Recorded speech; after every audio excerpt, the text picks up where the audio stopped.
Welcome back, everyone, to episode 6 of From the Shack podcast. This is our Christmas episode, final episode of the year, and I'll have a little side down on that. Christmas t-shirts on. Yeah, I have got a Christmas hat in the car that I brought, but we're in a rush.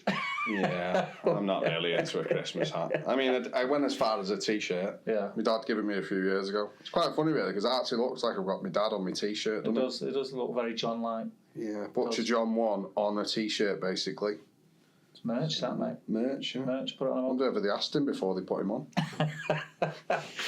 Welcome back. Yeah, like I said, this is going to be the last episode of the year, so it's a pretty loose topic. We're not really going to focus on anything other than the fact that it's Christmas. Yeah. It's the end of the year, looking back on what we've done, looking forward to what we're hoping to do next year and that. And yeah, we've got a few shout outs to do at the end. Yeah, I did a little post on Instagram and invited whoever would like to send us a message or reply to the post, and said that we'd give them a shout out. And yeah, and that's it really. So should we jump straight in? Yeah, what have you been cooking? The usual segment. What have you been up to? What have you been cooking then, Steve? Actually, do you need to get your Instagram up? I do need to get my Instagram up. I did write it down, I think. Well, so here's the thing. In my head, I felt like I've not cooked that much, but when I checked what I have been cooking, it is quite a lot, actually. Because what I said to you before is, I haven't been cooking that much this last few weeks, and then I think, well, I've actually and then proceeded to tell me for 20 minutes what you've been cooking. So even though I think I've not been cooking much, I actually have, to be fair. Yeah. So yeah, I've done a couple of chicken dinners since the last pod. One indoor, internals. One indoor, one outdoor. Okay. The standard cherry smoked, can't go wrong, which was belting. I did that triple smash bacon jam burger with the pigs in blanket frankfurter thing on top and curry sauce smash burger, which was mega. Like a currywurst type thing. Currywurst on top, yeah. I seen yours, yeah, your Christmassy themed one, and I was like, I fancy a bit of that. I was like, what can I do? So I'll go 3 patties. What was it full of? What was it about? And what was it? Did you go turkey patties or? No, it was just beef. I kind of just winged it. So I just got some mince, decent mince. The triple patty, triple smash patty. What was on it? Triple smash patty, bacon jam. I did the bacon jam from the book again. From the book, because it's dead quick and it was delicious. Yeah. And I kind of messed. I've still not done that yet. Well, I messed with the ingredients because it's like brown sugar and coffee, and a little bit of balsamic. So I put less coffee in, and more brown sugar.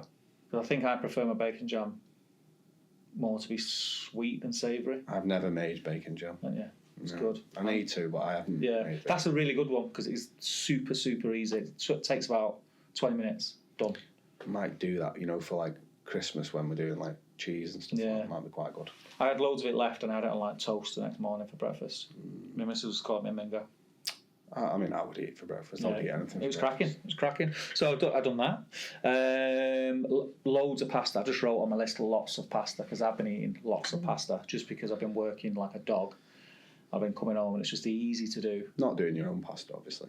No, I'm not making my own pasta. Shop bought. Using decent shop bought pasta. Yeah, what, the fresh stuff? The fresh stuff, yeah. I actually sometimes I prefer the dried pasta. I don't. Sometimes the fresh stuff is a little bit too soft for me. Sometimes it can be a little bit. How do you put it? Depends where you slimy. Get it. I was going to say depends where you get it. Yeah, it can be slimy. So I've done different kinds of pasta, like sausage pasta, aglio e olio. Is that how you say it? I'm not a mate. Garlic. What you mean, like the little shells or something? No, the sauce is made from basically garlic. You blanch garlic 3 times. It takes all the harshness out of it and makes it more of a smooth flavour. And then just blitz it with oil and water to make the sauce. And that's it. Put a bit of chili flakes in it. Cook your pasta. Sometimes with pasta, like it just simplicity. I've had it where you've just had butter and sage. Yeah. On tortellini. Sage butter with anything. It's unbelievable. Yeah, just literally pouring it over. Yeah. Cooked pasta. I just put it on my hand and lick it. I don't like it that much, mate. Well, I had that. So I had that with. It wasn't spaghetti. It's the spaghetti with the little hole in it. You know, it doesn't let you suck it. It's like a straw, but it's dead thin. I can't remember the name of it. Bucatini or something. Something like that, yeah. It was the only one we had in the cupboard. Buttini or something. So I just used that. I don't like it. I won't buy that again. I made a butter chicken. It was nice. Standard butter chicken. This was an indoor cook. Indoor. Yeah, just a bog standard butter chicken. You can't go wrong with it. I sometimes do a butter chicken, and it's from the Curry Guys. Right. He has Curry Guy barbecue book. Right. It's actually quite good. You sort of like marinate this chicken, and then you, with the leftover marinade, you pour that back into the sauce. Yeah, that's and you cook it on the barbecue. I mean, very nice. Yeah. Don't know whether you get where it needs to be on the barbecue. This is one nice. I've done the same recipe for years, so I kind of know it off heart. It's just like yogurt, so I put like a garam masala, turmeric, coriander, a few other different herbs and spices in it, so marinate the chicken. And then I take the chicken out, and what's left, that starts off the sauce. Yeah. And the sauce is just basically tomatoes. I add a bit more like curry powder, because I don't put curry powder in with the marinade. Yeah. Put curry powder in with the tomatoes. A little bit of cream.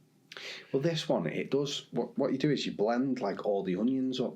Yeah. So you like have a blend of raw onions and I think it's raw onions, and you literally just cook the raw onions, which I find a bit weird, but I mean, it seems to work. Yeah, it does. I've done curries like that before. I think it's probably the same curry guy book that I've got, that you've got. It's the base of it's very similar in a few different curries. But yeah. Did you use ghee or butter? Didn't have any ghee, so I just used butter. Yeah, just use butter. It always amazes me when you do a butter chicken how much butter actually goes in. Yeah. So it is really like, for me, that is a treat. That. Yeah. It's very rich. Very indulgent. Yeah, very rich. But my eldest daughter wanted it. She asked for it, and she done really well. She had she had a week of, what was it? It's the end of year thing, so they found out where they're up to. And oh, right. I can't remember what it's called, but she done really well, so we let her choose. Actually, fired up the uni a couple of days ago. Really? Yeah, fired up the uni. Didn't go crazy. Did you do shop bought? Frozen, yeah. Everything was shop bought, mate. Everything was shop bought. How did you find the shop bought dough? Fine. Really? Because did you like leave it out for like so many hours to defrost and all that? The night before, so I left it out the night before. We went to work, come back, and it was fine. Because I've just found, when you read the packet, it says like leave out for 4 hours or something like that. And I just found that it was really hard to work with sometimes. This was all right. Maybe I can't remember what make it was. I'll use like Northern dough and stuff like that. I mean, don't get me wrong, the taste is good. It wasn't Northern dough. It was a different one. I can't remember what it was called. The flavour's bang on. Yeah. There's nothing wrong with it. Great like leoparding round the outside. Good pizza. Just I found it a little bit harder to. When you say hard, do you mean to stretch it? Yeah. And it was like just coming back. Coming back. Yeah, it was a little bit, but I always find that with shop bought anyway. I just when I've used it versus one of my own and making my own dough, I've just found that it was really hard to get a decent size. And I say really hard, it probably wasn't. It just took longer than it would do. Yeah. You can't exactly throw it around, really. No. It was all right. It was fine. We did that. We did a couple of pizzas. Just had anything fancy on the toppings? No, because I just like to go straightforward. I just tomato, cheese, basil. That's me. So me and Mrs. like that. The kids were going mad. They wanted like bits of sliced up hot dog on it and all sorts of stuff. So do you know what my signature pizza is? Go on. It's an Indian pizza. Is it? It's my signature pizza. I did it for that competition. And my signature pizza is a Naga base. Heat, obviously. So spicy Naga base, chicken tikka, red onions, mozzarella, and then finished off with the mint yogurt and coriander. Smashed up poppadoms and that go down a treat. I know I've had one with smashed up poppadoms as well, but that's my just coriander over the top, and I tell you what, mate, good, so good. Well, I know what I'm going to be asking for next summer when I come round, mate. You're going to have it. Do you think you can handle the heat? I'll give it a go. It's spicy. I'll give it a go. I'll have a glass of milk with it. It'll be all right. And then last night I did a steak. So I just did a rump steak, nothing fancy, but it was quite thick cut. So it was a nice cook in the end. It turned out better than I thought. Was it enough to sear? It was kind of just on the edge. Yeah, I didn't. I just seared it. Just cast iron griddle, red hot. Salted it when I got in from work. It's about 2 hours in the fridge. Just a bit of osmosis as well. Bit of osmosis going on. And it turned out great. And I had that I did like a whipped ricotta. Again, this was just kind of on the fly. I thought, what can I have? I did a whipped ricotta because it was in the fridge. I did charred purple. This classical training's really coming out here, mate. Charred purple sprouted broccoli, and and I mean, I've never whipped anything. almonds. Oh, and I made that drizzle out of honey, olive oil, mint, rosemary, thyme, and paprika. That was really nice. And then did sweet potato puree. Standard. I can't make steak now without making sweet potato puree. I'm gonna have to try it. It's belting, mate. You can't go wrong. Just a pan with. You can do it with water and butter. I did milk and butter last night. Chop up your sweet potato, boil it to death, and then just put all the sweet. Drain it. Don't pour it into your blender. Just take it out in a slotted spoon. Blitz it. If it's a little bit too thick, add some of the liquor, some of the milk, or and the butter, or water and butter, whatever you use, and just get it to the consistency you like, and it's cracking, mate. Cracking. Bit of salt. Can't go wrong. I could just eat on its own. Yeah, well, I'm going to have to try it. That was pretty much it. There was loads of other bits. There was the bits that we did for the 12 Days of Christmas. Yes. But yeah, that was me. That was me in a nutshell, mate. Other than that, it's like standard stuff. What did you do for your 12 Days Christmas? Oink balls? I did them oink balls. They were really good, actually. Sausage meat with, I can't remember what camembert. I think you did camembert, Camembert, cranberry, and a sage leaf. Yeah. I thought if I did think the sage leaf not chopped, because I was going to chop the sage leaf and put it in the mince. I thought, no, I'm going to put it in. And I thought it might be a little bit too much. Yeah, I'd have thought that. But it wasn't. It was nice. all right. Yeah, it was nice. Yeah, really good. I quite like just the sausage meat anyway when it's seasoned and a certain way in that.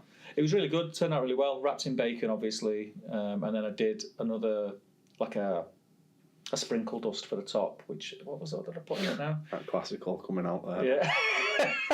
Dust. Well, I won't be doing any dust. That was crispy sage leaves that I deep fried, salt, pepper, and I just blitzed it into a dust and then dried it in the oven. Only. And a barbecue sauce mixed with cranberry as they were cooking. It was good. It was really good. I enjoyed it. It was really good. Nice. And then there's one coming out tomorrow, which is Christmas wings, but I'll let people watch that.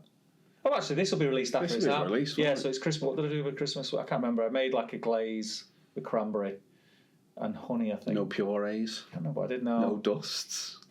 There's a few bits at it. It was 2 weeks ago I did that now. So I'm not trying to remember what was on it. Oh, and I did the potato skins with it. Smashed like potato cups with cheese and cranberry. Obviously, just cheese, cranberry and bacon. Cheese, cranberry and bacon.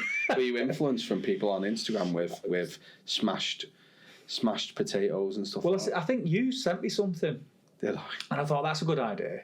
And I don't know if it's because I sent you loads of stuff. To be fair, I was like, I don't know if it's because I then clicked on the original post. But you know, when you click on something and you start just getting loads of stuff.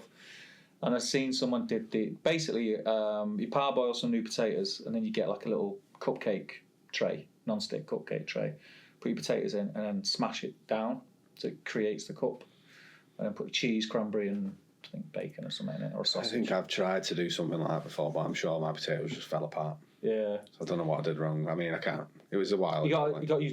I found a bit of the butter in the tray, just crisp.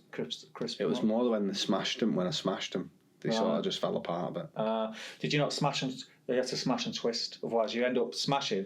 When you pull it out, your potatoes just stuck to the thing you smashed. I think I just got my burger smasher and just went for it. To be honest, heavy-handedly, obviously. But yeah, that was it. What about you? What have you been cooking? Let me get my list up, eh? So, what I was actually going to say is Storm Dara. Yes. Did you have any issues? Did you have anything blow away? No, I mean, other than the fact smashed? I had to clean the back garden because it was just everything was everywhere, and my back garden's a bit of a state at the minute because I'm like in this weird phase of getting ready for doing the barbecue lessons. So it's like a building site almost. So there was just crap everywhere that I had to clean up. But other than that, unscathed. I was pretty unscathed, but what I've got in my back garden is a huge oak tree. Well, it's just outside my back garden. It's massive. It's like the biggest tree around, sort of thing. And every year we get so many leaves in the garden from it, and we spend like with so many weekends just like hoovering them up with your little thing. Because again, they all drop off, and a week later they're all at your front door. Yeah. But to be fair, Storm Dara, I mean, I think we should have one every year because it was absolutely banging. It took everything off, and it literally just positioned it all by my front door. So I mean, I had it like probably halfway up my leg, not up to my knee. You know, just halfway up. Yeah. So I could literally just hoover it all up, and then the shack was just piled high. Was it? It just literally just piled itself in one corner of the shack. The only thing is, I went out with me my little Hoover thing, and instead of hoovering up, I pressed it on blow.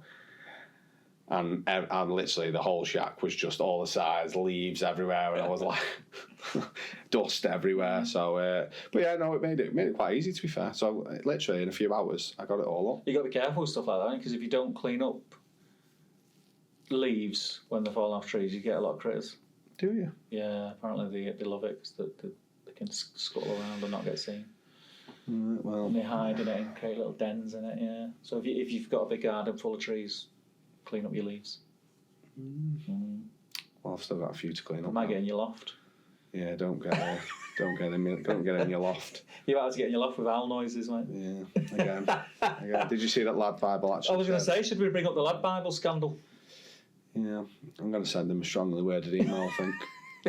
He didn't even tag me. No. So Dex, was it last episode or the episode before? It was last episode. We spoke about my mishap in the loft with the bird situation. With the starlings. Bird situation, you know. There was a video that Deck posted on his Instagram of him having a run in with a starling and being very afraid and screaming. And Lad Bible posted it on their page without even asking. No, it's nice that they posted it. I tagged them in it and that, but it's like, if you're going to use it, like, at least tag me. Yeah. So because you're supposed to get £100 if they use your video. So I'm going to have to say, where's my £100, mate? You at least want your £100. Yeah, I mean, whatever. Like, take my video. I'm not bothered. It's a few bags of charcoal in it. Well, it's got like nearly 1 million views. Like, so. That's really annoying, isn't it? How they post it gets 1 million views. Yeah, what? I didn't even tag me. It's heartbreaking, mate. The rotters. Absolute rotters. So anyway, it is what it is. But onto me cooking. Yep. So I did a beef bourguignon. I've seen that, yeah. Did it outside. Very nice. I did leave the lid on quite a bit, so it didn't get a huge amount of smoke. Yeah. But I mean, it got enough for what it was. And I mean, yeah, beef bourguignon for me, such a nice rich sauce. I love it. The only thing I didn't do, which was sometimes better, is when you marinate all your meat in the red wine the day before, and then you'd use it like that. But I didn't. To be honest, I didn't have time. So yeah, I got some.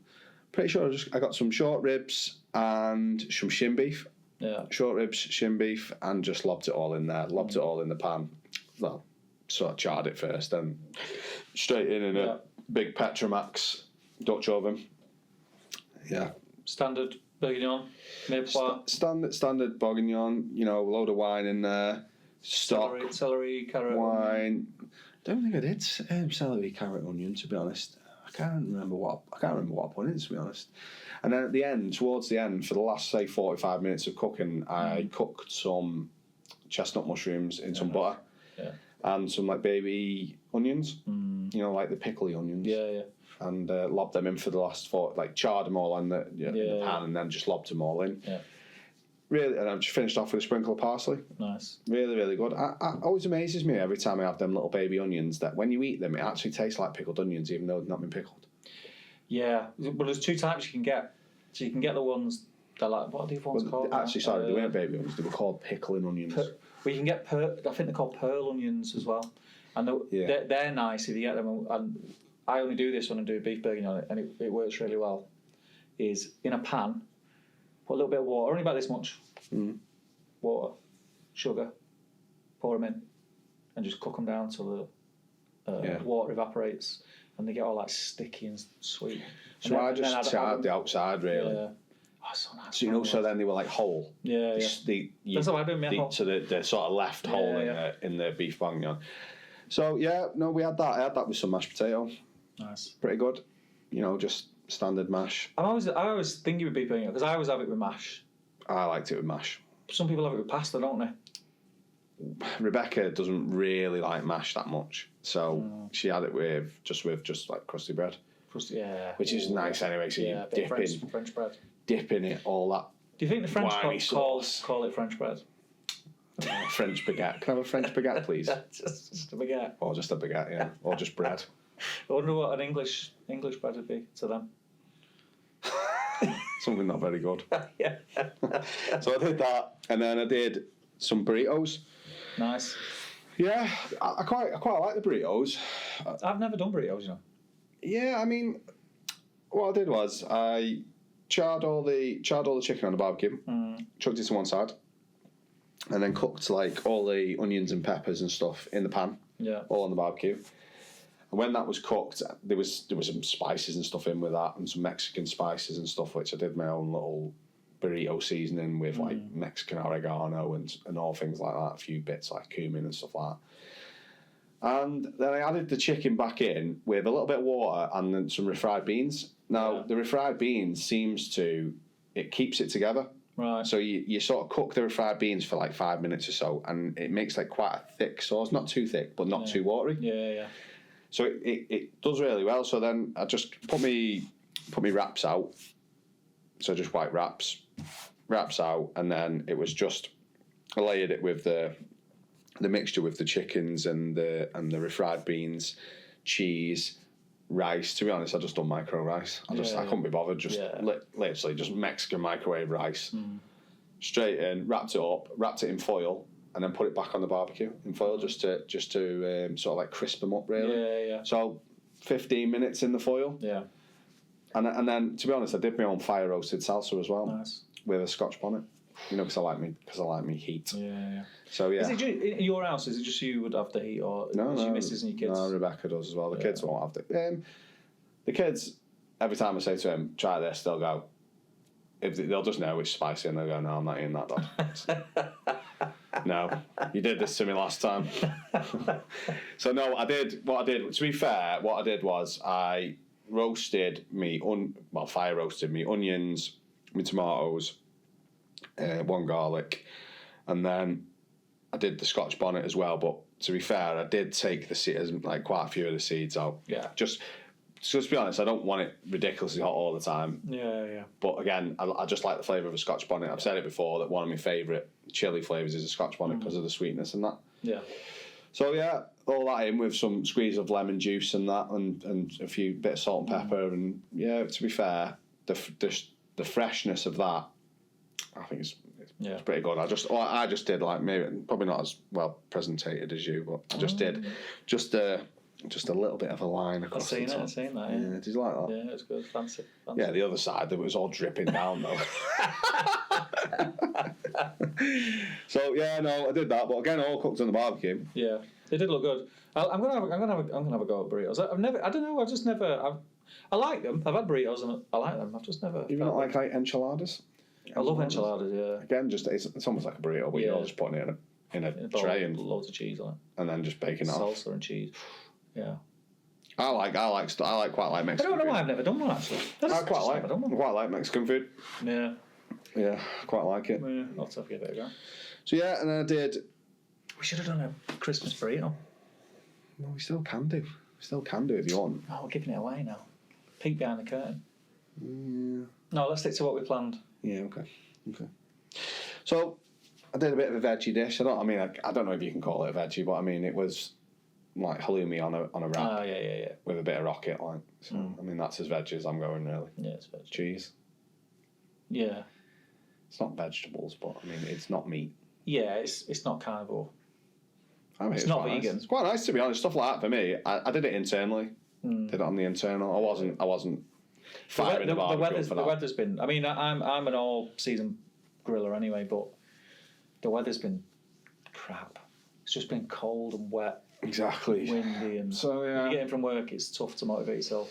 Yeah, and then I did. To be honest, I love a weekly burger. Yeah. I'm a sucker for a weekly burger. Like I love a double smash burger, but and as much as I like putting all fancy stuff on it, I have my standard smash burger that I love, and it is always double smash patty with plastic cheese on. I do some quick red onions. I just chop them really finely and just mix them with salt, sugar, and just some vinegar, just some white wine vinegar, or some red wine vinegar, whatever I've got in really. Because I'm not that bothered. Yeah. And then just mix a really quick burger sauce of mayo, tomato ketchup, mustard, pickle juice, bit of hot sauce. Yeah. And that, to me, all that on a brioche. The simple ones. The simple ones are the one. They're the best. That for me as well. I could eat it every week without fail and not get bored of it. Yeah. So we had a bit of that, and then did a few internal cooks, like pie and chips and stuff like that. I didn't even make my own pie. I just got a shop bought one. Shop bought pie. Shop bought with. Pies is something I want to do more of. So I've got a pie maker.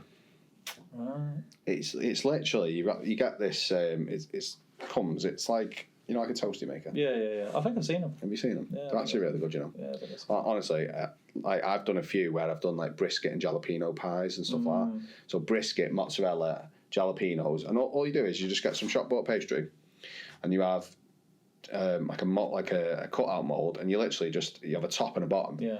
Circle. You top of the circle you press down, and then the bottom of the other side of the circle you press down into a circle.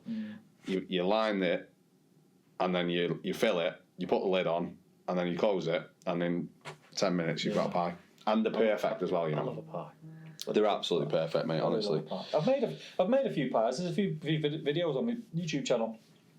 I think I did a steak and ale one, but I used like stout, they're really nice. And I did a chicken. What was it? Chicken and just for us, having loads of leftover barbecue though. yeah. It's really good if you've got a load of leftover barbecue. You've always got chicken, haven't you? You've always got leftover chicken. That's what I mean. You can just bang it in a pie, and then it's another meal then. Yeah.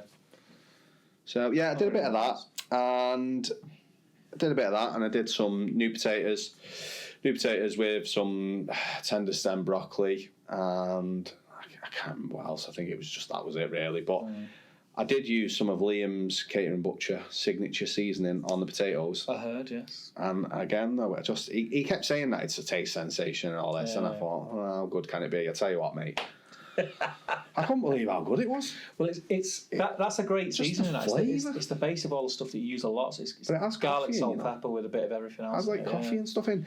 So but the flavour on the potatoes. Yeah, I was really impressed. It was that good, right? That I actually went into work the next day. And all I had, pocket full of potatoes. I had a lunchbox. I had a lunchbox full of vegetables and new potatoes with that seasoning. Yeah, literally, I had butter in that seasoning, coated all of it. And for my dinner, I literally just had some new potatoes and some veg in Catering Butcher seasoning. I don't think I've used that alone, but I've used it a lot, like just added to things. And it is a really good seasoning. Check it out. I've been using that and the U Legend one. U Legend one. That with It's a mint one, isn't it? Yeah, it's like got mint. It's got mint paprika. Potatoes though. It's really good with anything green. Yeah. So it's great. I think it's made for lamb, but you can use it for. You could have like mint potatoes. You could, yeah. Mint potatoes. I had it with greens. I've had it on the broccoli. It's really good. Okay. Really good. And then really, I went to Edinburgh for work this week. Yeah. So I went to a local Nepalese restaurant. I really like Nepalese food, and I worked in Aldershot a few years ago. So I did a large job down in Aldershot, and Aldershot is there's a big army barracks there, and the Gurkha Regiment are stationed in Aldershot. Yeah. So because the Gurkha Regiment is stationed in Aldershot, there's loads of Nepalese people in Aldershot. Okay. And there's a Nepalese curry house there called Johnny Gurkha's. And it's been there since like the 70s. Right. I'll tell you what, mate. For about a year, I went every week. No, seriously. It's still, to this day, the best curry house I've ever been. Right. And it's just like, I find that it's almost like it's Indian, but just with a bit more flavour. And like they use like a bit more like cinnamon and spices, spices like that. So a little bit, the spices are slightly different. It is very, very similar, don't get me wrong. Yeah. And they still do all like your normal Indian curries like vindaloos and tikka masalas, but then they do their own. Yeah. And then they also do like momos, which are like steamed dumplings, which is like they have like spiced meat, minced chicken inside. Yeah. So we had. It's making me hungry now. Yeah, well, me and the lad I was working with, we had two starters. We shared them both. So we had like momos with they have like a special momo sauce which you dip it in. Yeah. And then we also had like a battered cauliflower in this chili curry sauce. Right. Honestly, absolutely banging. So was it? Do you know how they cook that? Did they just raw batter it and then fry it, and that was it, or did they blanch it, or do you know? I'm not sure, but it wasn't like hard or anything. It was like perfect, tender. and then but it was in a curry sauce, Right. like a Nepalese curry sauce. It was really good, and then I had this whatever it was. It said extreme on the menu, so I mean, I thought I'm having that, which was absolutely banging with just some rice and a naan. And again, they do stuff like the one that I went in Johnny Gurkha's years ago. They did a chili cheese naan. Right. And it was literally like plastic cheese in the naan. It was so good, mate. So wrong, but like it was so good. Everyone was like, "That's disgusting," that, and I'm like, "It's amazing, honestly." Honestly. And I've tried to recreate these curries like quite a few times because you can get these Gurkha curries and stuff. I've tried to recreate them over the years. I just never seem to be able to get enough flavour in. Right. I don't know why. Like what I'm doing wrong. Do you know? Because like I thought, to be honest, I thought you could just do like a madras and then add some like cinnamon and stuff in, and you could sort of get that flavour, but it didn't really work, to be honest. I need to have Maybe a it's worth looking into. Yeah, it's probably a cuisine that I'd like to look at a bit more. Yeah, I don't know much about it. I've never had Nepalese. There's one in Altrincham. I've never had it. Yeah, there's one in Alty. Yeah, never had it. Nepalese curry house in Altrincham. Just as you go up the hill In the town centre. I've been a few years ago. What's your favourite? Obviously, you said that's the best curry house you've been to. What's like your locally? What's your go? If you were going for a curry tomorrow, locally, What would I have? Where would you go? What restaurant would you recommend? To be honest, there's one or two in Winsford, and there's one in Winsford called the Balti Cottage, and it's been there forever, sort of thing. Probably been there 40 odd years, and they do a naga chicken tikka naga jalfrezi. Right. I mean, it's just banging. Yeah. But it is like now. I feel like Indian takeaways are quite expensive. They are. They've gone quite a lot. We had. I remember we used to go get you get like a curry for like £6.50, £7. Yeah, well, it's now up to like a tenner 12, now. Yeah, and so we, to be fair, it was lad's birthday on Sunday, so we had a takeaway curry from there. Right. But like for 3 curries with a couple of rices, chips, and a couple of naans, it's like £50, and I'm like, might as well have gone out for tea here. Yeah, the reason I asked you that is because you brought up curries, but me and my missus was talking about it the other day because we met in a curry house, me and my missus, in Lal Keela in Rushall, because that's where I grew up and where I lived at the time. I lived at my mum's when I met my missus, and I'd been in all usual like Sher Khan and all that kind of stuff. But Lal Keela was what is one called Murg or something? Yeah, Murgh. Yeah. There's I mean, it's curry miles loads. Yeah, I've been a few on. But Lal Keela for me was the best one. It was just consistently. Is it not the same now? I've not been for years, but I know that they opened another branch on Deansgate, top end near Deansgate Station. So it must be all right if they open a second branch. Yeah, but it was really good, really good. I've not been for a good curry for ages. I'm gonna do it. January. Yeah, I mean, I went there up in Edinburgh. It was quite good. That's pretty good, really good food. Not as good as Johnny Gurkha's in Aldershot though. And I think I've eaten quite a few curry houses, so yeah. I think yeah. So that's it really for me. I mean, I've got a few bits I'm thinking this weekend. I've just been into Liam today, the catering butcher. So I've been in. I've got a Aussie grain-fed picanha or picanha, whatever. I don't even know how do you say it. Picanha. Yeah. I'm just. What I like to say. Picanha. Whenever you're on Instagram, because I say picanha just because I'm so used to saying it. But whenever you say it on Instagram, people go, "Oh, I think you'll find that's a rump cut." They go, "Yeah." Oh, anyway, all right, mate. I mean, I'm gonna. Why did I I'm out on the lash tomorrow, but I mean, I'm hoping that by the time I get home, I'm sober enough to osmosify it. Are you cooking it whole, or are you cooking it as steaks? What are we cooking? I'm gonna cook it whole because I've cooked it on the rotisserie before, and sliced it into individual steaks, and I just found it really difficult to get an even cook all the way through. You'd have some that are almost medium, some that were rare. Because I think when they do it, like the intention obviously is to slice off and then keep it cooking and then slice more off. It was. I've done it before like that, and it was a really quick cook, and the outside is really like the crust and everything, and the fat and everything is really well rendered doing it like that. However, yeah, I'd prefer something a little bit. I'd just prefer it being a little bit more precise. So I'm gonna salt it tomorrow. 24 hours in the fridge, just salted on the fat cap. Yep. Do you need to salt the underneath? I mean, I'm just going to salt the fat. I salt all around because well, the main reason I salt meat is because of osmosis, obviously. But it draws the moisture out, doesn't it? So it draws the moisture out, and then it sucks it back in. But it's sucking it back in. It's sucking in salty moisture. So yeah, I can't remember. I'm just thinking the last time I did it. I can't remember if I salted all of it or just salted the top. I can't remember. But anyway, it's going to get a load of salt on it. I mean, I'll be pissed by the time I do it. So it'll probably be over. Be lucky to get any salt. Yeah, be lucky to get any salt. Salt the table around. It'll be a Saturday morning salting rather than a Friday afternoon. Yeah, so I'm not really. I'm going to reverse sear it. Yeah. Because to be honest, I like that. I think I'm going to cook it. I'm going to smoke it a little bit lower, so maybe like 110 degrees rather than like 130. Yeah. So I'm going to try and like render the fat a little bit more. So maybe cook it slow for a good hour or so. It's about 1.5 kilos, so I reckon about an hour I'll probably do it. Cook it to 50 degrees, and then I'll blast the temperature up to about 350. I don't want to go too high because it does sometimes it can burn the fat quite a bit. So I'm going to go 350, 400, no higher. Yeah. And then do like a minute each side all over just to crisp it all up. Yeah. Not decided what I'm going to do sides wise. May do something like cream spinach, or I may just try and do like new potatoes and like roasted veg and stuff like that, because I think it lends itself more to picanha.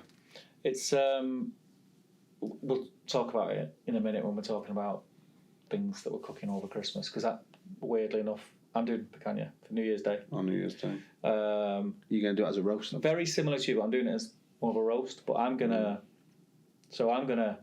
sear it first, then cook it slow. So I'm gonna sear it over the coals. There's nothing wrong with that, though, is there? Yeah, no. I'm gonna get the colour, sear it over the coals, and I'm actually gonna drop it on the coals. This is my plan. Get some colour on it, flip it, hold it above. Let the fat cap just run it down and drip. How are you going to do that in the barbecue though? Because obviously once it's up to temp, it's up to temp. That's why I always go that way. I didn't think of that. That's why I always that's what I want to do. That's why I always go reverse, because you can't bring it up to 300, 400 degrees, sear the outside, and then try and bring it down to 110. Because your barbecue's already up to temp then. Might be a 2 barbecue job. Yeah, you could. What you could do is you could get it up ripping hot, sear it all, and then chuck it on the Weber smoke fire. Well, what I might do... Well, I was more thinking, I'll get my Kamado up to temp to cook it. I'll light one of the Webers. And then just get the Weber ripping hot. Get the colour on it on the Weber. And then just leave it in the Kamado. Yeah, why don't you just do it with a smoke fire? I think you get more flavour in with that. Because I want to play with it. You think? I don't want to pellet grill it. Nothing wrong with pellet grilling, by the way. I love my pellet grill, but yeah, I want to have a play with it. I want to be involved. You know what I mean? I'm a griller, not a smoker. Remember? Just trying to influence you. I want to be involved. Basically, I want to be out of the house. You know what I mean? I'm just going to leave it for an hour and get it to a temp. Yeah. Reverse here for me. That's what I'm going to go with. Yeah. We'll have tried and tested. Yeah. To be honest, that was originally what I was going to do. That was like, do it the way I've cooked it every other time before. Yeah. But I thought, do you know what? I've seen people do it this way, and I know they do it that way at Hawksmoor. What about rotisserie a whole piece then? I haven't got rotisserie. See, that's what I was thinking. Do I rotisserie the whole piece? I mean, I've seen people do it, and it looks pretty good. And you get a really good crust on the outside when you do that, because it's obviously licking the flames every time. And again, because it's going round, the fat's dropping. Yeah, you're getting it like the flare ups as well. So I might do something like that. Yeah, I'm not sure. Mine is going to be cooked as a roast. It's going to be a roast dinner. I was cooking mine as a steak, but then I fancy it with chimichurri. It's just so good with chimichurri. Yeah. But I might go with something else. I've done it in the summer. I did loads in the summer, where I've done it with like loads of like roasted veg and roasted spring onions, like big massive jumbo spring onions roasted on the flames, and it was really, really good. And I made a couple of different sauces. I made like my own hot sauce that went with it, like a mustardy, vinegary based hot sauce that went with it, just a quick one, while roasting the peppers and stuff, and then whizzing it up. and I did like one with chimichurri as well, and the 2 different flavors. So, but it's not really summer, so I'm a bit. Yeah, Do you know what I mean? It feels a bit summery to me. Like, so I don't know. I've got to think. I might even go like all 360 and just go like a red wine sauce. Yeah, like a jus, au jus. Like an au jus. I've got. I found in one of my old books a recipe that I had for like an entrecôte sauce. That I've took it out because the book's knackered. Like a beef dripping gravy or something like that. I'm not really. I'm gonna have a think, to be honest, over the weekend. But that's me Saturday. Bone marrow butter. I've got some in the freezer. I've got some bone marrow butter. You could have a mix. You could have a pot of bone marrow butter, a pot of chimichurri. Yeah, well, I could just do like pot of au jus. Just a cowboy butter. Yeah. Again, it feels summery for me. You could slice it nice and thin and just have a bit of everything. Yeah. Just do it. I don't even know what I'm going traditional roast, so it's going to be cooked as a roast. It's going to be sliced as a roast. I'm going to do obviously proper beef gravy, all the trimmings. It's New Year's Day, so I'm going to go all out. I'm thinking I might do a ham as well. Really? Yeah. Well, it's been ages since I've cooked a ham. I got a brisket off him as well, so an Aussie grain-fed brisket. So I need to decide when I'm going to do it because I want to do it. In between Christmas and New Year, I think I'm going to do it. Yeah. It's a big 8 kilo thing or whatever it is. It's huge, so big full packer. So yeah, in between Christmas and New Year, I'll probably do that. Yeah, I'll do it on the Commando. Yeah, it's just easy. I'll put the fan attachment on. I've just got to decide whether I want to cook it at 1:30 or do I want to go 107. I think because of the size of it, it'd be quite good at 107, but it'll take 24 hours. So I'm sort of thinking 1:30 and then done in 12 hours. Are you going to aggressively trim that? It's a big thing. Yeah, I am, but I don't know how aggressive, to be honest, because I'm not really. Again, people aggressively trim them and they use all the trimmings in burgers and stuff, and they're like, oh, we'll have brisket burgers and stuff like that, and make their own burgers. But I just, to be honest, the burgers I get from my dad or the burgers I get from the catering butcher are as good as absolutely any that I could make, and I know that, so I don't see. I'm a bit like that because they know what they're doing. Yeah. I just don't see the point, to be honest. So if you're doing a brisket a week and you had loads of trimmings, you'd have to do stuff like sausages and stuff like that. You'd have to use it. So I'm not too sure how aggressively I'm going to trim it. I don't mind aggressively trimming the fat because I do just chuck it on the slow cooker. I was going to say you're going to render it down, so I'll do that anyway. And just chucking it in the slow cooker is no biggie really. And are you foiling it or paper? No, paper. And what I'm thinking of doing is I like that Genevieve Taylor recipe where you make your own rub and it's got fenugreek in. Yeah. So it's almost like a normal rub and then it has this fenugreek and it adds such a flavour. It's better than any shop bought rub I've ever had on a brisket. Yeah. And you put that on the night before. I was going to say that's probably the best. It's similar to the salt, and it's so anything you put on the night before, if it's got salt in it, it's going to draw moisture out, and then that moisture is going to seep back in with all the flavour of the rub that's in it. But I've done that with these charcoal salt and pepper garlic rubs. Yeah. I've done that with them before, and I didn't think that it added anything. So I don't know whether. I don't know. My personal thought, I didn't think it added anything, and I've always thought every time I've done that Genevieve Taylor recipe, it was always better. Right. So I mean, I'll probably do a bit of justice. Drop me some more. I've done it the night before, where I've rubbed them the night before with ribs when I was at Pig and Pitchfork. Did it make a difference? Yeah, I thought so. Yeah, well, I mean, again, I might end up not doing that Genevieve recipe. I might end up just lobbing black magic all over it. I don't know. I'll just see. Yeah, it's nice anyway. Just black magic on it. Yeah, it is. Yeah, it is. So. It is. So I'm going to do that. You're not cooking for Christmas table. We're eating out this Christmas. So I cooked last year. We're eating out this year, and I'll cook again next year. So that's why I'm doing. I've never done that, Well, it got to a point where I was cooking every year, And I don't mind it, and I still say to this day to my missus and family and stuff, like, I don't mind it. I quite enjoy doing it. How many people are you doing it for? I quite enjoy doing it, but she was like, well, just do it alternate, and then you get the best of both worlds. And we've just done that probably for the last 5-6 years, and it's been great. It means I don't have to worry. Christmas Day, I find myself like just sat there twiddling my thumbs, I don't know what to do myself. Yeah, I can imagine. So it's just like, yeah. I'm regimented, mate. So, like, Christmas Eve, I am absolutely regimented. So, Christmas Eve... I like the Christmas Eve bit of cooking for Christmas Day better than Christmas Day. You know, yeah, well... You pre-boil all your veg and all that kind of stuff. So, I boil me potatoes. Yeah. Fluff them up. Yeah. In bags in the fridge. Yeah. So, in, like, freezer bags in the fridge. I chop up all my veg. I don't parboil any of my veg. I just have them all chopped up ready.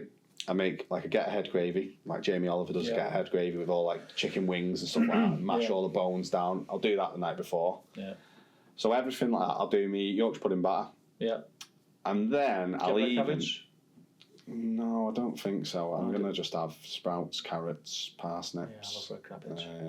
Red cabbage with cranberry in it. Bit of brandy. Yeah.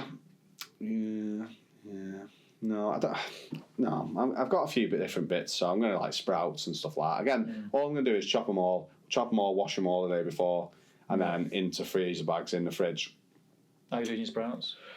I just normally, to be honest, I don't normally do anything anything fancy. I just do them whole. Yeah. To be honest, half them now. On Christmas, I can't be that bothered. I'll do mash, I'll do roasties, and then my veg, to be honest, is always just steamed. I can't be bothered going, because you're doing so much veg. It's hard to then like pimp a few up. I'm not. I might put some bacon in with the sprouts and roast them off. Maybe. Well, one of the things, and I never used to do this. I learned this through working in the restaurants, and I don't know when you're shown it, you think why have I never done that? It's obvious that'll work. But with veg, it can become a point where you've got 7 or 8 things on your hob. We've just got like a tall steamer. Yeah. So it's not too bad. So you've got like your tall steamer. Yeah. One tip I'd say for veg is cook them and then put them in a sealable container and then just warm them in the oven before you serve. Done. Yeah. And they're as good. Yeah. It's as good. So I do that now with my greens. Yeah, I do it with mushrooms. Greens, mushrooms, any purees I keep warm in the oven. So I've got like 2 ovens and a warming drawer. I found out about the warming drawer the other week. I didn't even know I had it. Well, I'm going to do a few. So I'm going to do a few bits of veg. Again, all chopped and washed the night before, and then what I do is I do my ham the night before. Yeah. To be honest, I do my ham the night before, and then. So what I do is there's a recipe that I've had for years, and I think it's only on BBC Good Food, but it's a ginger beer ham. Yeah, so you sort of like boil the ham in ginger beer, orange peel, onion, star anise, and then obviously once it's cooked, you bring it out, you get the oven on, and you make a glaze out of like whole grain mustard, honey, and a little bit of reserved ginger beer. Yeah. I tell you what, mate, the ginger beer flavour goes right through the meat. Yeah. It's really, really good. And I do that the night before. So again, on Christmas Day, all I have to do is take a few slices off, put it on the table, let it come up to room temp. And so Christmas Day for me is I will be cooking the turkey on the barbecue, no smoking wood, so it's just purely I'm using it like charcoal, but like an oven, and I won't get much smoke flavour. Yeah. I'll be warming my gravy up. I'll be steaming my veg, Yorkshires and roasties in the oven. I mean, I always put my Yorkshires in first, get them out of the way, and just leave them on the side because no one's bothered about warm roasty. You put gravy on them anyway, don't you? Warm Yorkshires. No one's bothered about warm Yorkshires. And then for me, that's it really. I mean, this year I might do the sprouts with some bacon because I quite like that the other day. Yeah. And that's it. Are you doing them in the sprouts? I'll parboil them and then bang them. Yeah, I do them as like a stir fry with the bacon and shallots and butter. Something like that. To be honest, so then what your actual time on Christmas Day, because the turkey's cooking outside at the barbecue, you've freed up your whole oven. Yeah. And once you get your Yorkshires out of the way, for me it's like an hour assembly. That's it. Yeah. It's all done the day before. I try and get everything done the day before, and Christmas Eve we always have a cheese board. Yeah, so we do a cheese board, some nice wine, baked camembert, garlic bread for the baked camembert because it's so good, dipping it in. little pigs and bunnies. jalapeno poppers. We do all stuff like that. You're going to do little sausages to dip in your camembert. Honestly, you'll text me on Christmas Eve. You'll go. I'll try it. This is a game changer. I'll try it. This is a game changer. So I do all stuff like that, and then on Boxing Day we host again on Boxing Day really, and we have everyone round, and we slice up all like a load of leftover turkey, slice up a load of leftover ham. We buy some like tiger rolls. Yeah. And then we do like stuffing, cranberry sauce, mayo, all on that. But then I'll just go all out. Then I'll do smoked cream cheese. I'll do jalapeno poppers. I'll do bits of fried chicken. I'll do with like shop bought pastry. You roll it up with like cranberry, walnuts, bacon, brie. Yeah. Turkey, roll it all up, bake that off, just cut them up and bake them, egg wash them and bake them off, and have like a big massive spread for like all my family when they come round. Nice. See you Boxing Day, Yeah. But yeah, and then I use again though. What I love is again because you've got like the turkey and the ham. You've used a bit on Boxing Day, but then you've got loads left still. Yeah. So I do a turkey ham pie. Yeah. Again, just a pie crust. Yeah. So just all you literally do is just lob it in with some cream and some onions and stuff like that, and some whole grain mustard. What have you got left? Bit of white wine. Yeah. And you've created this really nice sauce, and then you just put a pie crust on top and do it with some veg. It's a really really good tea. Yeah. Really simple as well. And then after that, I normally have a little bit of turkey left over, and I just cube that up, and I do like BIR curries. Yeah. I have loads of gravy always in the freezer because I always make sure I've got some. I just bring that out and do the full BIR recipe, but add the cooked turkey instead of chicken tikka. Yeah. And we do a madras, so we do a turkey madras, and I just think it's as good as anything. Like it's because the turkey has got a little bit of more of a gamey flavour. Yeah. So yeah. I always find similar to you. So whatever when I do cook on Christmas Day, you're talking. It gets you up to New Year with meals, and you know what I keep saying to Anna, like, I plan mine. It's too much. It's too much. I'm not doing it. I'm not doing 3 meats again this year. And then I'll do 3 meats. I do it. All the time. Do two meats for me, and then this is the thing. I'm saying I'm going to do this brisket in between, so I just need to be careful really of when I'm going to do it. I could have ideally done it New Year's Day, but I'm going away all night day after New Year's Day. Yeah.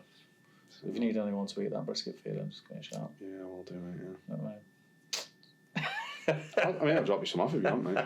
I'll take some, mate. Well, I won't say no. There's enough. Yeah. So anything else? Any other plans other than that? Cooking over Christmas? Not really, mate. No, not really. I'm sure I'll do a bit of cooking. I'm sure I'll do. It's a busy one. We're eating out Christmas Day. Boxing Day, I think we're going to my mum's. And we normally just get a takeout on Boxing Day with my mum's. Because mum's in her 80s, she's not going to cook. She used to cook. We used to cook on Boxing Day, but we'll just get like Chinese or something like that. Chinese. Bosh. 27th is my birthday, so I'm going to Stowe. Book the table. Yeah. So I'm going there on my birthday, and then the 28th we're going to visit Anna's family. We're eating out with those.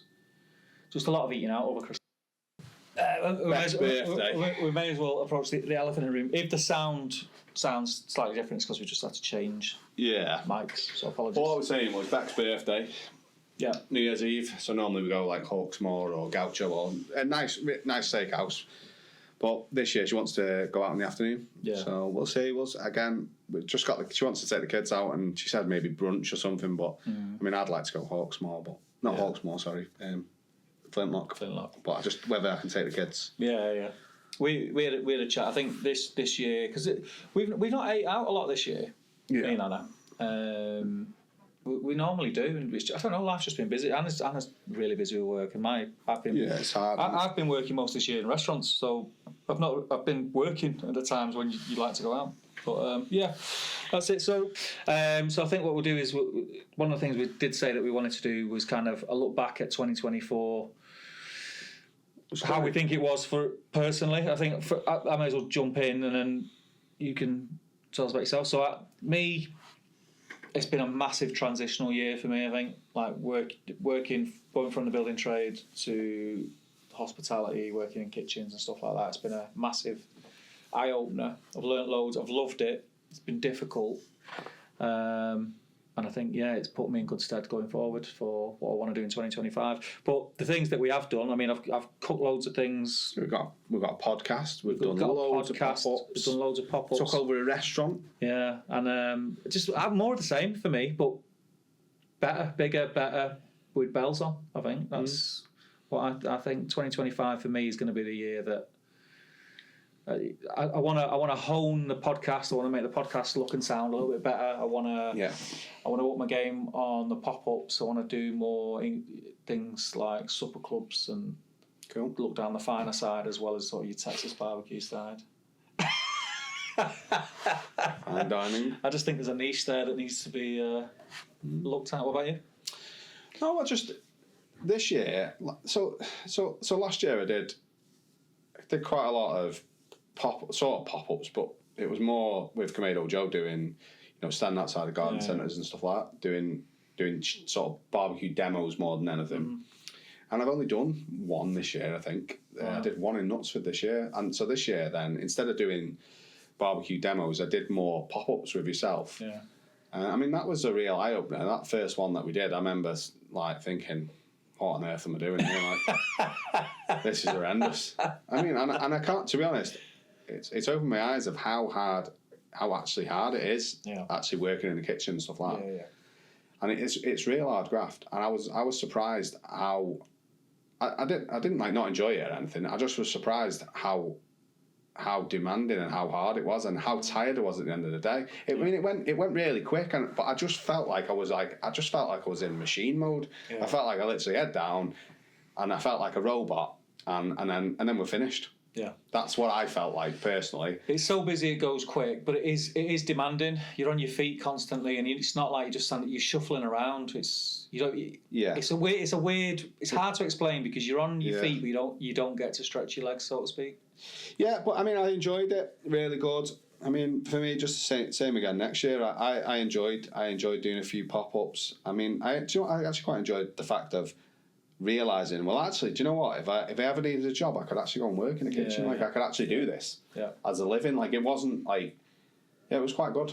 That's it. More of the same, really, for me. It's been a good year. I've had my shack built. Yeah. To be honest, I've been wanting one for years, and I've finally stopped being tight and just and paid the money out for my shack. I designed it myself of what I wanted. And I absolutely love it, to be honest. There's been some great times in the summer where we've sat outside and watched films with the kids. We've cooked. We've sat there, the barbecue's on, cooked, and we've sat there in blankets at night watching a film, or had the lads round and have cooked for everyone, and we've watched football. Yeah. So no, it's just great. It's been a good year, and just hopefully next year it'll continue. Yeah, keeps going the way it is. Yeah, same. Next year, Jealousy shack. I'm not putting a shack in mind because we're supposed to be moving, whether it'll be next year or the year, I don't know. But there's no point spending a lot of money on a shack. So I'm going to do something with the garage, which I've started already, so that I can do the classes and lessons. Yeah. And push that a bit. I want to meet more people in the community. I think with the podcast as well. I think I want us to get out there and meet people. Yeah, you're going to go more barbecue festivals next year. Yeah. I mean, I should have mentioned that. I went to Sizzle Fest, and it was the first time, and it was great. I've been quite a few. Like I've been doing this for like 3 years. I've been for the last 3 years. I've been doing Meatopia, Sizzle Fest, Flaming Food. I've been doing them religiously for the last however many years, really. Yeah, 100%. I'm going to do more. Did you see that Meatopia was in Scotland this year as well? Yeah. Thought about that as well, actually. Quite good. I want to get to as many. If I'm able to get time-wise, if I can get to these things, I'll go. Well, did you see that? Is it Eating with Todd's doing their barbecue festival, but in Manchester? Fume. No. You've not seen it? No. Fume Barbecue Festival. Yeah. Which was like in London. Reuben's, Black Cactus. I think Reuben's and Black Cactus. So in 2025, it's in Manchester. Oh, they're doing one in Manchester. Where? Do you know where? No, I've just seen it online then. But that'd be good, that, you have to tag me in that. That'd be really good. Yeah, tag me in that. Because like I seen some of the stuff that like some of the people that were doing, like Reuben, Black Cactus. They're like some of the best barbecue food I've eaten. Yeah, 100%. They won it as well. To be fair, they did like I think they do like a trophy of who got the best one. I've seen it. Yeah, I think Black Cactus posted it up today. Picture of them with Reuben. Yeah. Yeah, well, that would have been alright, like. Yeah. But whether they travel up to the north or they get northwesterners, Yeah, northerners. Us northerners. Or the Web feet and Mancunians. 6 fingers. Yeah, they get a lot of Mancunians doing it. I don't know. Yeah. I'm sure there'll be some restaurants in Manchester that want to be like Stowe and stuff like that. Yeah, 100%. Well, there was a little one in the summer. There was a little, and Hawksmoor were there. It was an outdoor thing. Hawksmoor were there, and I've heard of Knight's Barbecue in Hume. Yeah. So Knight's Barbecue, it's like a Caribbean barbecue type place. They were there. They're doing the is it Millington Farm? Millingwood Farm. They're doing some bits and bobs there as well. But there's loads of people who've reached out and contacted me through the pod that I've kind of just messaged saying over Christmas I'm going to get back to you all and we'll get some stuff in the diary and look. So exciting stuff for 2025. We want to move around with the pod as well. I want to go to some restaurants. I want to go to Pappy's. I want to go to Smoke and Rye in Stone. Sit down. I'll just have a chat with them. I'll speak to Richard and see if he's up for it and see if he wants to sit down and chat about the menu, what he's got on the menu, why he's got it on the menu, what to bring to the table, blah blah blah. Do stuff like that. So if you're listening and you're in that field and you know, or even if you're not in that field and you've got something you think you want to say on the pod, then reach out. I'm going to spend the time off over Christmas doing that, getting back to people and sorting it out. So that's it. So I think shout outs we may as well jump on to now, mate, and then we can wrap it up for the year. Let's have a look. So, Fiume Barbecue Festival, Manchester. Yeah. Lineup of the best pitmasters from around the world competing in the UK's largest barbecue competition, which is judged by you. Right. Created by Eating by Todd and Savour Events. Does it say where it is? Be here for more chance. Just says star-studded lineup of barbecue masters. I mean, you need to throw your name in that, me and you. We'll get on that. Well, that was one of the things I was going to speak to you about. What you want us to enter Fiume Barbecue? I think we should just for a laugh. I will take it seriously. I don't mean it like that. You know what I mean? I will take it seriously. I just think, we should. Fiume, it just keeps saying it's making its whole hog eating. So they've not got a location yet? Well, they must have because it's making its debut. And the tickets are coming out. All right. Sign up to tickets. I bet do you know what? It won't surprise me. It was like Wythenshawe Park. There's loads of stuff going on there at the minute. Loads of gigs. I bet you it'll be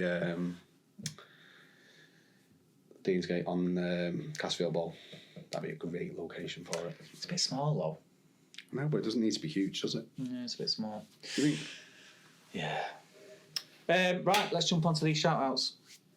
We'll have a look at that few and we'll post some things on the Instagram. Keep an eye out. Maybe we'll have a podcast day out. Get a few of our regular commenters to come and join us for a drink.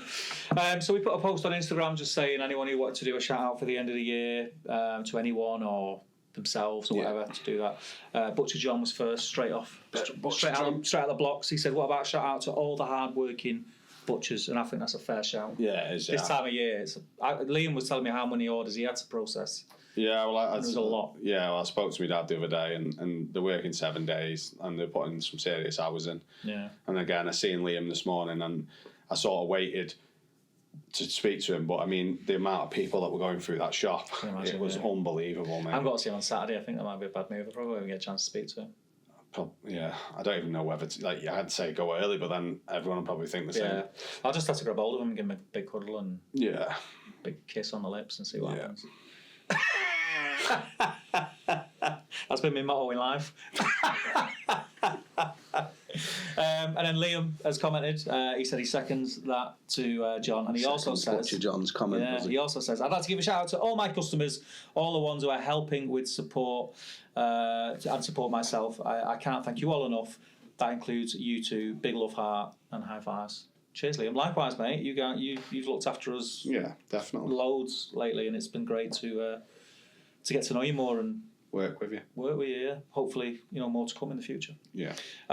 Ed's Barbecue says, as I mentioned on Facebook, I never really saw the point of a barbecue podcast before, but I gave this a go and absolutely loved it. So shout out to you guys for opening my eyes. Also, a big shout out to the UK barbecue community for keeping the inspiration alive with their creativity and passion. As you said on the pod, it really is an amazing time to be getting into barbecue in the UK as it's really taking off. Looking forward to hearing the final episode and seeing what you have planned for 2025. Merry Christmas. Merry Christmas to you as well, bud. Yeah, shout out to the barbecue community in the UK. It's getting bigger. It's getting better. It is. There's loads of people. That's one of the best things about doing this. There's loads of people who are now reaching out to us, which is for me personally, because I just love to talk, so it's good for me.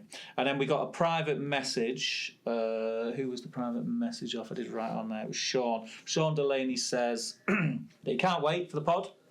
He says, please give me a shout out. Sean at Grill on Mill. Go and check him out on Instagram. It's Grill, ONT Mill. Big year upcoming for me. Start my own pop-ups and private events. Shout out to my mate Steve and the team at Alfresco Chapel. We second that. They have really looked after me this year, and a big shout out to the community itself. Have a cracking Christmas all. Good luck with all the pop-ups and things that you've got planned, Sean. It is hard work, but it's very rewarding. That's one thing I will say. You get a lot back from it. You get a buzz off it when you're done. You're knackered, but you get a buzz off it. So yeah, big shout out to you, mate. For me, I mean, I had a message off Barbecue Slayer and Joe's Barbecue Shack. Yeah.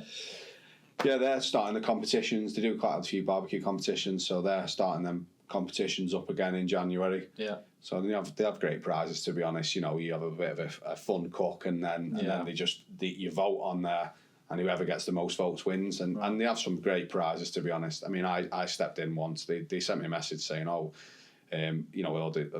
they had a free space, and I sent him a message saying, I'll do it. Yeah. And then I realised that, like, that night I had to get the cooking. I had to just, like, literally, I was like, I messaged the missus and said, I've got some, I can't remember what it was, but I've got some of that in the freezer. I got home, I didn't. I had to literally, I think it was birria. I was like, I've got some birria in the freezer. Get out, because it's a taco competition. I'll smash this. I got home and there was no birria. I could not believe it. I was just like, I've got to have this in by like 9 o'clock. And I was there making birria. I think I had the meat. I had some birria meat, but I didn't have any birria sauce. So I was like, yeah. But yeah, it's a great. They do a great competition, to be fair. Like, so. I keep meaning to get involved in the Insta stuff. It's just time, isn't it? It's difficult when you midweek and you've got kids. It's hard. Yeah, but anyway, they have some great prizes, to be honest. So get involved. Get involved. If you don't know, who's that again? Joe's Barbecue Shack and Barbecue Shack and Barbecue Slayer. Go and check them out. And it's just a big, again, thank you and congratulations to Luke, Playing with Fire _barbecue, who won our competition. He's had all his prizes now. He's been posting pictures of his haul on Insta. So well done you, mate. And I think that's it, bud. Yeah, we'll see everyone in the new year, right? In the new year. Keep posting, keep tagging. Yeah, have a good Christmas, Drop everyone. us a message. Yeah, be safe and Merry Christmas, mate. Cheers, man. We'll see you in the new year. Take it easy. Laters.